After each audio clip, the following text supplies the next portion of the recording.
Hello, welcome to Business Live with me, Winston Taki. Coming up, President Mahama directs NADMO to assist traders affected by a doomed fire in Ashanti region.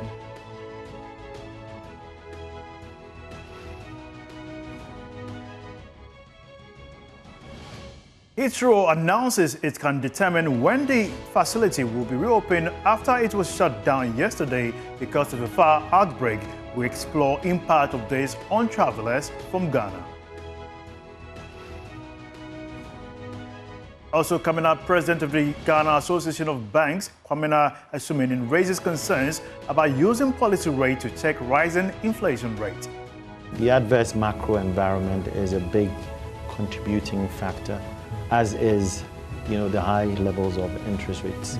At 30% on average, it's only a miracle if you're able to, generate enough returns to repay the loans. Updates and more in this bulletin. Stay tuned after this.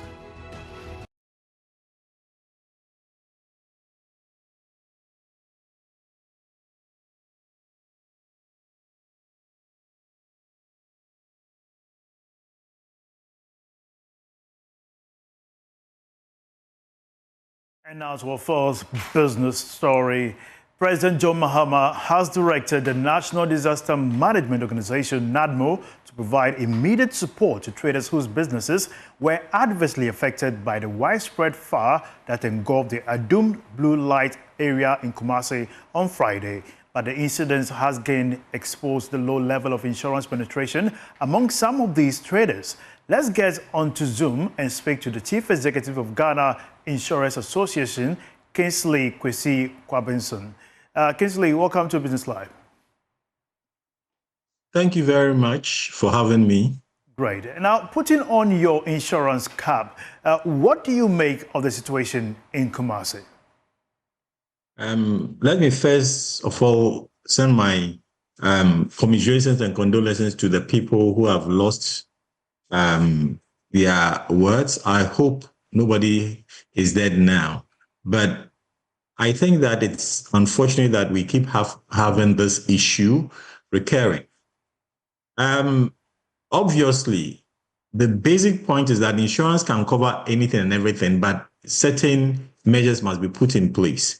The challenge I think we have is that as a country, we have to take a second look at how our markets are organized in terms of the buildings and in terms of assets and other things. For example, if you go to some of the markets, you realize that the way the electrical wires and other things have been done, it leaves much to be desired. But that is not to say that we cannot do anything about it. We must collectively put our heads together as a nation and then deal with the structures. And once the structures are dealt with, I believe that insurance can cover many of the things that, many of the risks that they are exposed to. Kingsley, speaking about risks, could we blame the insurance companies for low insurance penetration among these traders? I don't think that it is right time for us to have the conversation of blaming whoever did what. The issue is that as insurers, there are certain things that we have to do to be able to insure these traders. On the other hand, the traders also have to put certain measures in place. So I think we must have a conversation on that.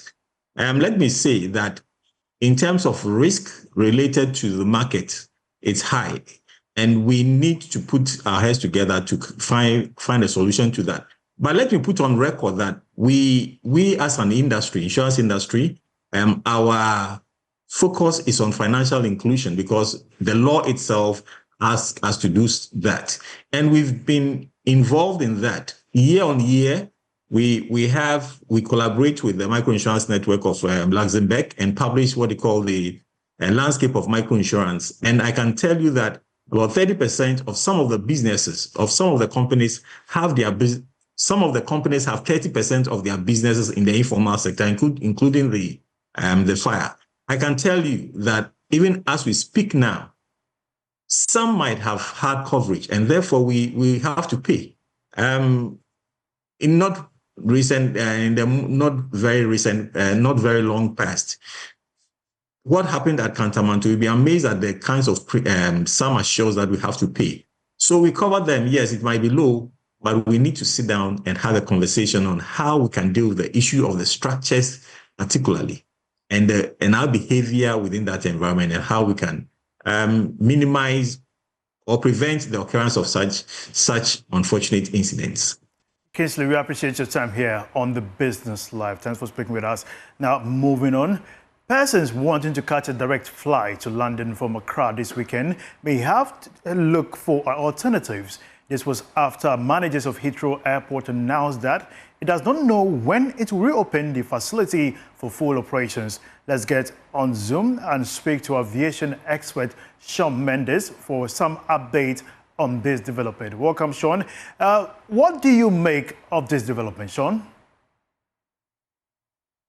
Good afternoon, and thanks for having me. I think, the situation is in fact quite unique. This is the first time since 2010 that there have been no flights in or out of Heathrow Airport for the entire day. Back in 2010, it had been shut down due to the volcano in Iceland. So for 15 years, there's always been some operations at Heathrow, but today, every single flight arrival and departure at Heathrow has been cancelled. So that's 689 flights were scheduled to depart today, and all 689 of those are cancelled, affecting approximately 140,000 passengers. So this is a humongous disruption to passengers, not just the passengers from Ghana who are going to the UK, but passengers all over the world who are traveling to, from, and via the UK, because Heathrow is such a major transit hub.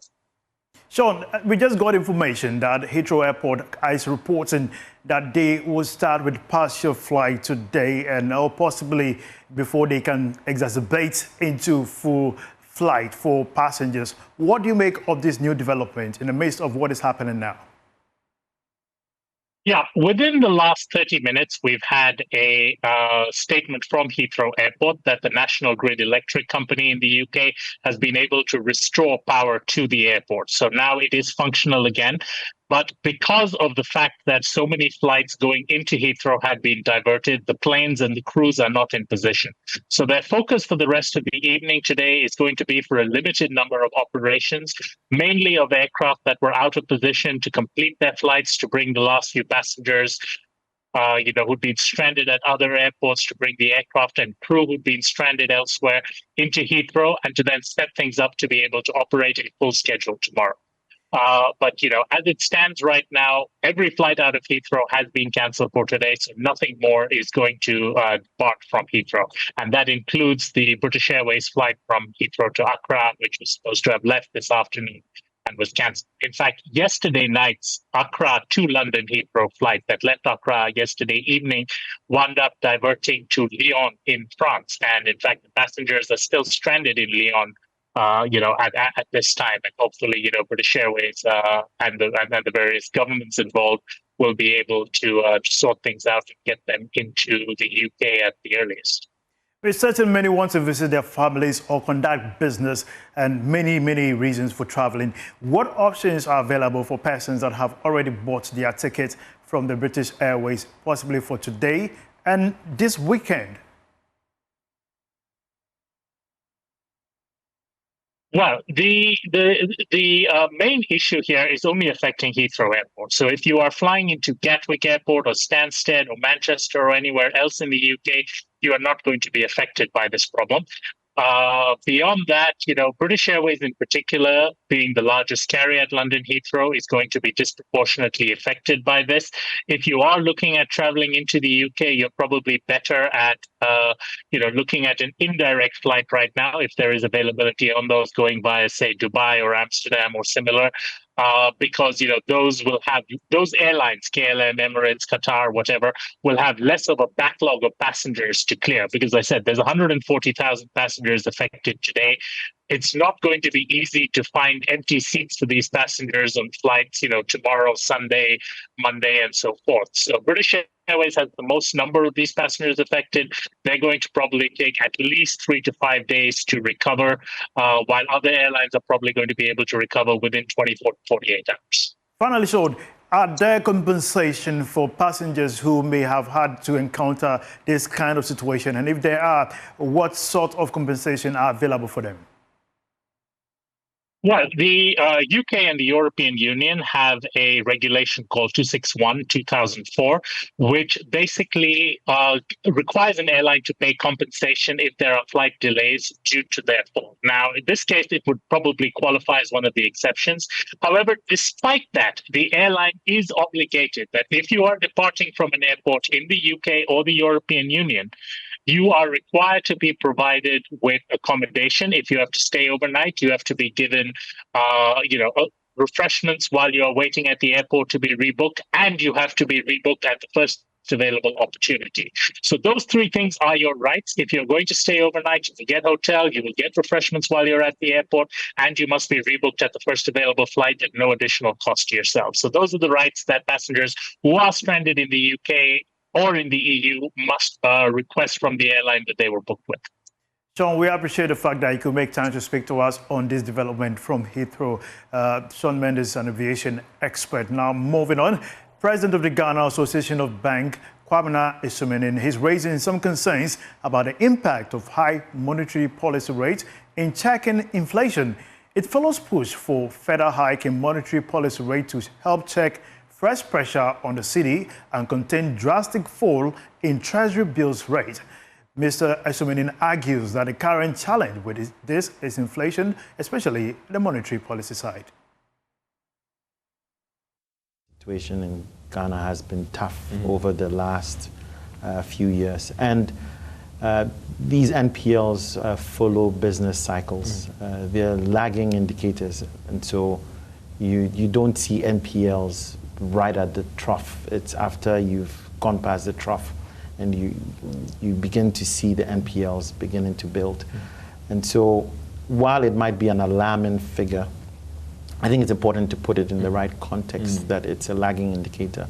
And so not to get too worried. But the macro, the adverse macro environment is a big contributing factor, as is the high levels of interest rates.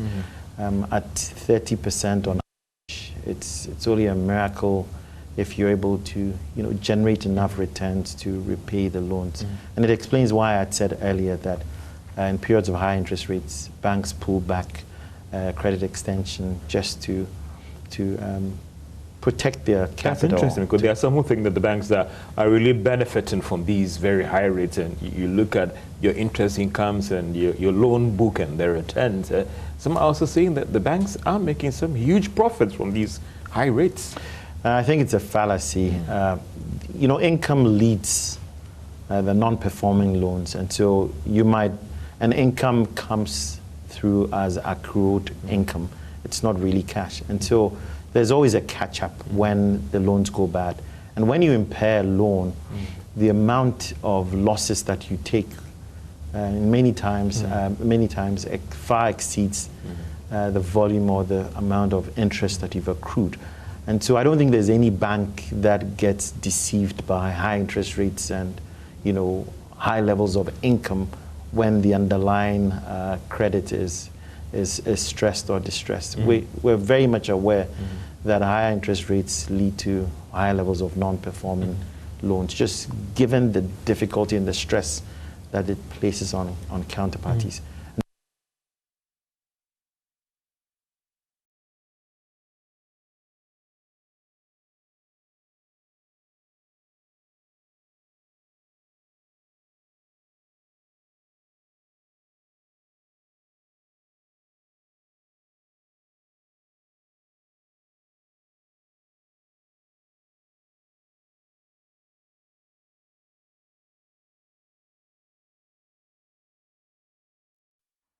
Welcome back to Business Live, to more business stories. The Minerals Income and Investment Fund, MIFF, has assured this support in Electrochem to deal with security challenges on its salt mining concession at their Dar Songo site. According to Electrochem, evasion of the mining concession by some local communities had adversely affected their operation and therefore need external support to deal with the menace. Issues of security at the Electrochem concession has adversely affected the operations of the company in the last few months. The Ada Songo Salt Works is a $30 million investment with the aim to raise more funds to establish a mini port, pipelines, among others, in order to facilitate the export of salt to other countries. Speaking to Joy Business, Acting Chief Executive for Minerals Income and Investment Fund MEF, Justina Nelson, indicated plans to engage the management of Electrochem to find solutions to the security concerns. Having taken the tour, we've seen the security issues. That is a challenge to them. We have also, that is a meeting we will go into after this tour to be able to address some of these challenges and for them to be able to reach out to organizations that will be able to help. They cannot do it alone. So they need to do that. To safeguard our equity investment in here, security issue is so key. And to be able to develop strategies towards the unrest, because it looks like it comes on a yearly basis, which does not give too much good publicity to the company. And for the company also to be able to start generating enough revenues for us to see the way forward, because the project is huge and it has to be good. Explaining the impact of the security challenge, Chief Executive for Magdan Group, Kweku Ampromfi, explains that the situation has a devastating effect on their operations. It has started already. We have quite a number of interest from different sources. Unfortunately, the attack that happened in January threw us back a little bit, but we've made quite an amount of progress and a lot of investors are willing to come on board once things settle down and we are moving. Electrochem has commenced processes to raise some $500 million to embark on further investments at the site. Now, the Executive Director of the Institute of Statistical, Social and Economic Research, Professor Peter Korte, has advised government to exercise caution regarding its ambitious revenue projections in the 2025 budget statement. Speaking at the post-budget review in Accra, Professor Korte emphasized the importance of tax education to improve compliance and ensure realistic revenue targets. We are projected to increase our revenue by 20.5%, and we are not likely to do that unless, based on past experience, we are not likely to achieve that unless something dramatic happens. I mentioned about the interest payments of 7%. That is 28.54% of our total revenue in 2025 will go into interest payments. 37% of our revenue will be spent on interest payments. So that's a challenge. But then we need to resource the sinking fund so we don't default. Otherwise, we'll be downgraded and we will face the repercussions. The need for fiscal discipline is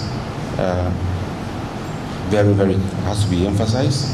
And then the need to establish an independent fiscal responsibility council. The tax refund, I think I have spoken about that. The 43% is not used for the intended purpose. Let's rather improve access to tax refunds by reducing the bureaucracy involved and also add tax education. This will enhance compliance. I don't think taking that 2% and spending is the solution. It is suboptimal. The optimal way where you can take it, but also the optimal way is to educate more people about tax compliance and also improve the access to the refund. Now moving on, Unilever Ghana marked World Oral Health Day by partnering with the Ghana Dental Associations and the GPRTU to enhance awareness and access to dental care across the country. Marketing Manager Vera Boidu outlined the company's strategic plan to expand dental care access to schools through partnership with the Glow Flows Ghana Foundation. There is more in this report. Unilever Ghana is strengthening its commitment to oral health accessibility through long-term partnerships and innovative programs. According to marketing manager Vera Boidu, the company has collaborated with Ghana Dental Association for over 15 years, implementing school outreach initiatives, teledentistry services, and nationwide awareness campaigns to improve dental care accessibility across Ghana. We have been partnering with GDA for a very long time, over 15 years now. We partner with them across various programs. And this is because we all have a very common goal of ensuring that every Ghanaian has a bright and beautiful smile, to ensure that oral care access across Ghana is very commonplace. It's within arm's reach, and everybody has the opportunity to actually go and visit a dentist. And this partnership, because of that, has led us to do various programs. Firstly, the schools program we do, where we reach over 1 million kids annually. And then secondly, we've partnered with them recently in outreach programs across all the 16 regions of Ghana in different communities. And then lastly, we have also launched our teledentistry services, which started in 2022, and we are still continuing in making it strong, where we have people just call into the toll-free line and speak to a dentist, get various information from the dentist on how to improve their oral hygiene and solve very, very simple issues at a very early age. So that's how far our partnership with the GDA has gone. She revealed that the company has collaborated with the Ghana Private Road Transport Union, GPRTU, to educate both drivers and commuters on oral hygiene. For this year particularly, in addition to GDA, we brought on board other partnerships, GPRTU, one because of their numbers, and then also what they do, commuting people. Starting Ghana, they start every day early in the morning and get people to their various places, all walks of life, where they have to go. And partnership with them has ensured that we are able to educate not just the GPRTU members, but also the commuters, people who sit in their buses and go about their normal day. So I think that partnership has been well leveraged. Secondly, Gold Coast Ghana Foundation, they have been very instrumental, especially in the western region, the Amman region, where they fully partnered with us in giving dental access to 3 key schools in that region. This has really gone a long way to help and solidify our partnership with them. And hopefully next year they come on board and we continue and do it even bigger with more partners as well. Unilever Ghana strengthens oral health access through key partnerships, expanding nationwide awareness and care. Rosla Calistego's report read to you. That's all for business here on Business Live. My name is Winston Taki. We'll be back with Beyond the Numbers. That is with me and Isaac Ofeje shortly. Stay tuned.